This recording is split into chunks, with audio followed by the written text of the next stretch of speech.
Greetings, I'm going to go over number 6, which we did in class as a quiz last week, so you guys have this before your midterm. So I just wanted to offer corrections on this and clear up any confusion.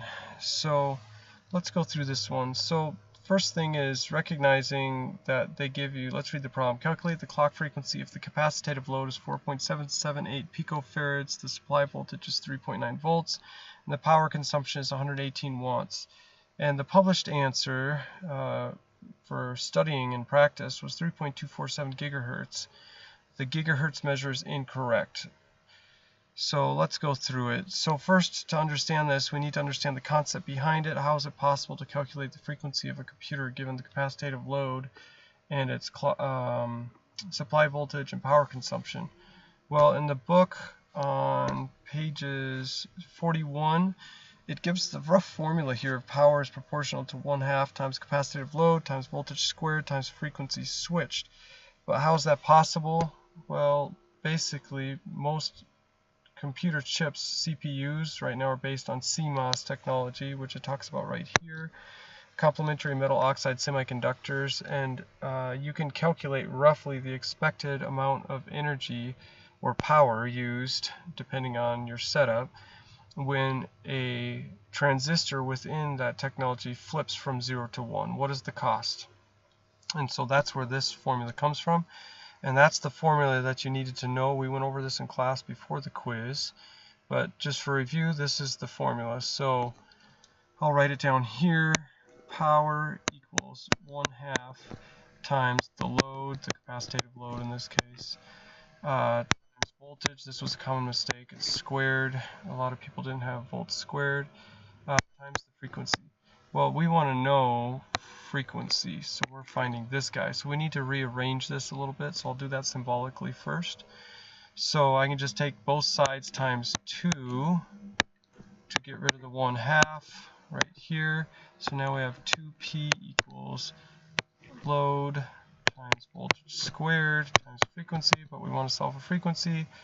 So I'm going to take it a step further. I'm going to divide both sides by load times voltage squared. And finally, we'll be at our useful form of this, which is frequency equals 2 times power over load, capacitive load, times voltage squared. Alright, so that's the useful form that you need to know for quizzes and possibly future tests like a midterm.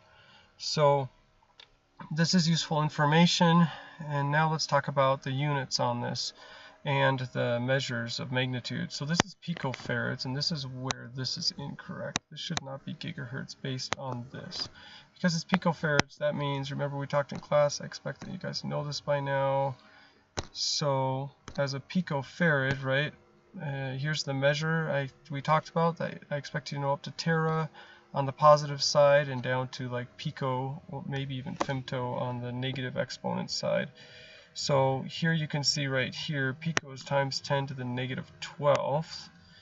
So in our example problem we have this is actually 4.778 times 10 to the negative 12th farads. Okay, now volts is the useful measure here, watts is a useful measure here for units, but what is a farad?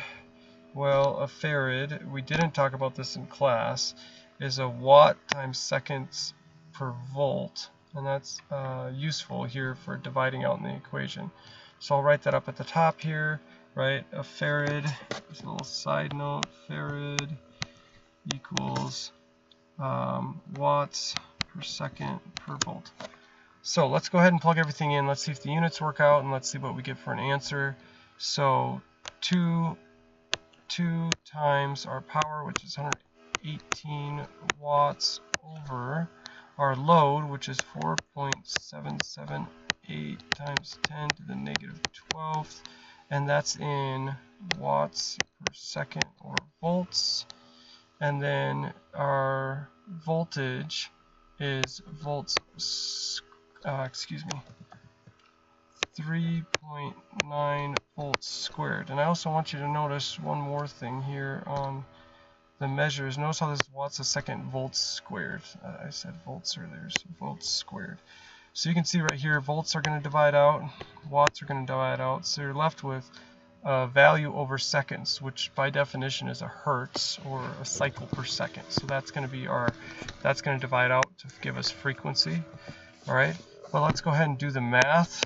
So I like using MATLAB so that you can track all of the work that I did. So power equals 118 watts, volts equals 3.9. I already plugged this in here so it'd go faster, for example. And then our load equaled 4.778 times 10 to the negative 12th farads. So then finally, our power, our frequency